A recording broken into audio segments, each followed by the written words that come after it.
Costello for chair of the Future Fund. No thank you, says the government.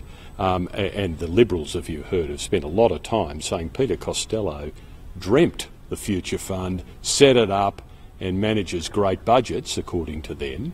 What's wrong? What was wrong with Peter Costello as a candidate for that job? The question is, what's wrong with David Gonski, who yesterday, the Shadow Treasurer put out a media release welcoming his appointment as the chair. David Gonski, chair of the Australian Stock Exchange, chair of major companies he's controlled, such as Coca-Cola Amatil, major organisations such as the Sydney Theatre Company, major reviews in health and education. This is a guy who's not like a Labor Party branch member somewhere from Marrickville West Branch, who were plucked out of obscurity to make head of the Future Fund. This is a guy who is without peer when it comes to involvement in listed companies and involvement in financial organisations. The fact is that he's an outstanding appointment. I find it absolutely extraordinary that the opposition seem to be prepared to say no to everything. They were worried. They said yes to David Gonski yesterday at 12 o'clock, but it didn't last 24 hours.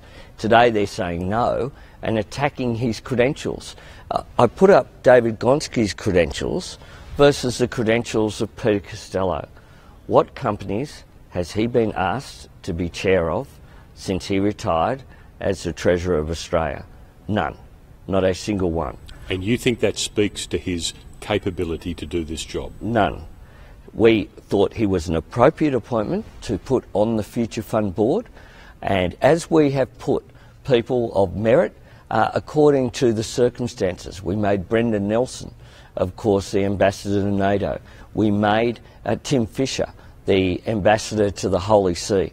I myself have made Bruce Baird, the former New South Wales Transport Minister, the incoming head, the inaugural head of the heavy vehicle regulator, because I think he was the best person for the job. I made Mark Birrell, the only person on the Infrastructure Australia Council who's a former politician. He was the Minister for Infrastructure and Major Projects under Jeff Kennett's government in Victoria. We make appointments based upon their merit, but just because you've been a Liberal politician shouldn't mean that you can jump over the top of someone such as David Gonski. So there isn't a sour grape in sight here?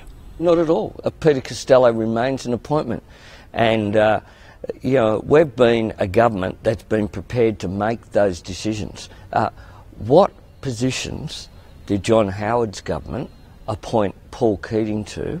Paul Keating, who transformed the Australian economy in a way that Peter Costello could only dream of. He made the big reforms that set Australia up in the 1980s in terms of deregulating the financial system, floating the dollar, making sure that we had, through the Accord process, the productivity improvements that we saw throughout the 80s and 90s.